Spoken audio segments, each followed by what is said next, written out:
కొత్తగా కనిపిస్తున్నారు. ఎందుకని?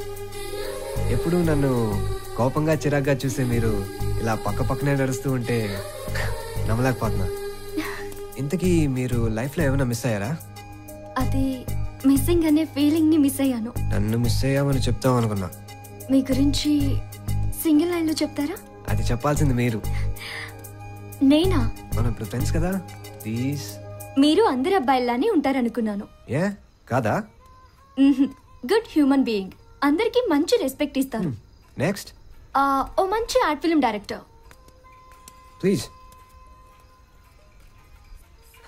ఇంకా ఇంకా అంటే ఇన్ని మంచి లక్షణాలున్న అబ్బాయి గ్యారంటీగా ఒక మంచి హస్బెండ్ అవుతాడు.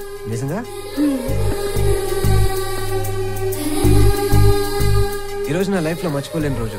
ఫస్ట్ టైం మీ నోట్ల నుంచి నాకు ఒక మంచి కాంప్లిమెంట్ వచ్చింది. గొప్పగా సెలబ్రేట్ చేసుకోవాలని ఉంది. నిజం చెప్పాలంటే నీకోసమే మీ మాయని పరిచయం చేసుకున్నాను. ఆయనే కలిపాడు ఓ మంచి కాఫీ లాంటి ఫ్రెండ్ ని.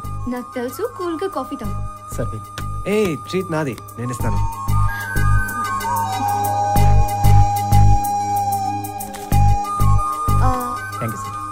శివ, ఇప్పటికే లేట్ అయింది. అత్తయ్య ఒక్కతే ఉంది. Bye bye. దేవుడా, ఇంకా 50% మాత్రమే కన్ఫర్మేషన్ ఇచ్చావు. ఒక్కసారి వెనక్కి తిరిగి నన్ను చూసేటట్టు చేయవా? ఓ 75% ఫిక్స్ అవుతాను.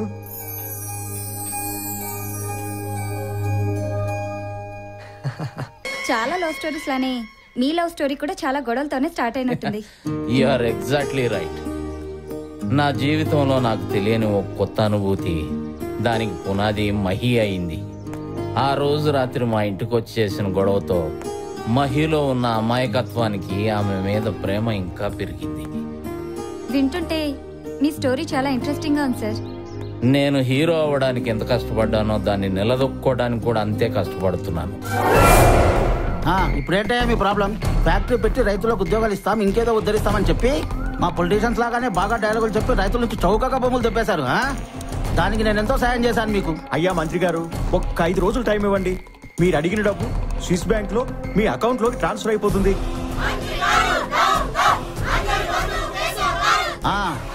ప్రజాసేవకు నాకు, నా దర్శనానికి వాళ్లకు టైం అయింది. వస్తా. నమస్కారం. నమస్కారం. అబ్బో, మంచి కంట్రోల్లో పెట్టినవయ్యా. డబ్బు గమ్ముడు పోయి వచ్చిన వాళ్ళు కాదు, నా మీద నమ్మకంతో వచ్చిన వాళ్ళు. వాళ్ళకి ఆ డిసిప్లిన్ ఉంటుంది. అయినా ఇలా నా కోసం రోడ్ల మీదకి రావాలా? మీ సమస్యలు తెలుసు, నిధులు శాంక్షన్ అయ్యాయనుకో, క్షణాల్లో మీ పనులు అయిపోతాయిగా. ఎవరి కోసం? ఎవరి కోసం ఖర్చు చేస్తాం? మీకోసమేగా. ఈ ప్రజల కోసమా, నీకు భజన చేసే ప్రజల కోసమా? నలుగురు వెంటేసుకొచ్చి ఏం హీరోలా ఫీల్ అవుతున్నావా? హీరోనో జీరోనో అందరికీ తెలుసు. ఇంతకీ నీకేం కావాలయ్యా? 2009 ఎలక్షన్ కి ముందు నువ్వు నీ పెళ్ళం జోలె పట్టుకొని మా ఊరిలో సందు సందు తిరుగుతూ ప్రతి గడప ముందు ఆగి, మీరు గనుక నాకు ఓటేస్తే మీ ఊర్లో ఫ్లోరైడ్ సమస్య ఉండదు, అనారోగ్యం ఆమడ దూరంలో కూడా కనబడదు, అవిటివాడు అనేవాడు కనుసూపు మేరలో కనబడ్డని హామీలు ఇచ్చారు. అవి నెరవేర్చమని చెప్పడానికి వచ్చాం. అడగగానే అభివృద్ధి చేయడానికి నేనేం సీఎం కాదు.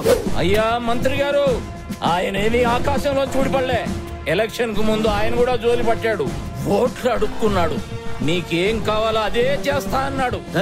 వీళ్ళేదో నాకు ఫ్రీగా ఓట్లేసినట్టు మాట్లాడుతున్నావు. ఓటుకు 1000 సారా ప్యాకెట్ లో ఎలక్షన్ 4 దినాల ముందు నుంచి పందుల్ని మేపినట్టు మేపా. పందులను మేపినట్టు మేపానడానికి నీకు సిగ్గు లేదురా? నువ్విచ్చిన సారా ప్యాకెట్ కి, బిర్యానీ పొట్లానికి 1000 రూపాయల నోటికి వీళ్ళని 5 సంవత్సరాలకి బానిసం చేశాననుకుంటున్నావేమో. అదే అమాయక జనం చేత తిరుగుబాటు చేయిస్తా, నిన్ను ఓడగొడతా, ఆ సీట్లో నేను కూర్చుంటా. కబడ్దార్.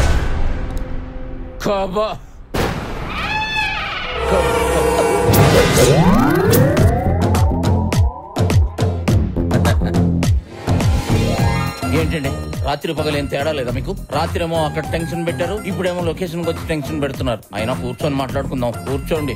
నీ ఫిగర్ కి, నీ పర్సనాలిటీకి ఈ డైలాగులు సెట్ అవ్వవు. నువ్వు నన్ను ఎలిమినేట్ చేసినా ఆడియన్స్ పోల్లో నేనే గెలిచాను. రేపు ఫైనల్ ప్రోగ్రామ్ జరుగుతుంది. ఓ, దీనికోసమా? ఫోన్ చేస్తే సరిపోయేది కదండి. హలో, నిన్ను కనుక అక్కడ చూశాను, ఇక్కడ నీ షూటింగ్ ఏదో మిస్ అయిన ఫీలింగ్ కలిగింది. నెక్స్ట్ టైం బాగా ట్రై చేయి.